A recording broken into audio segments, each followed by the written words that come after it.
કચ્છના નાના રણમાં છેલ્લા એક અઠવાડિયાથી પડી રહેલા ભારે વરસાદના પગલે 30 કરોડનું અંદાજે 7 લાખ મેગાટન મીઠું રણમાં અટકાવ્યું છે. એમાં કચ્છના નાના રણમાં ફરી વરસાદ થતાં રણમાં હોડીઓ ચાલવા લાગી છે. રણમાં મીઠું પકવતા અગરિયા પરિવારો હોડીમાં પોતાની સોલાર પેનલો સહિતનો સામાન લઈ જતા નજરે પડ્યા છે, જેના લીધે વેરાણ રણમાં પેઢી દર પેઢી પરંપરાગત રીતે કાળી મજૂરી દ્વારા સફેદ મીઠું પકવતા 3500 અગરિયાઓ પરિવારોનું મોઢામાં આવેલું કોળિયો જૂટવાઈ ગયું.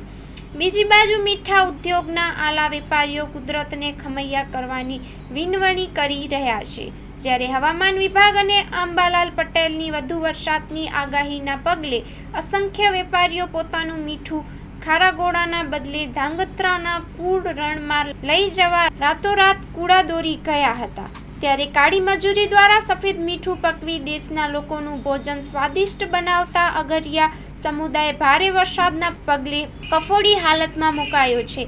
ત્યારે આઝાદી પહેલા ગાંધીજીએ મીઠા પર ટેક્સ ન લાદવા ચપટી મીઠું મુઠ્ઠીમાં ઉપાડી દાંડી યાત્રા યોજી બ્રિટિશ સલ્તનતના પાયા હચમચાવી નાખ્યા હતા. આજે એ જ મીઠું મુઠ્ઠીમાં મીઠું ઉપાડનાર ગાંધીની શોધમાં છે.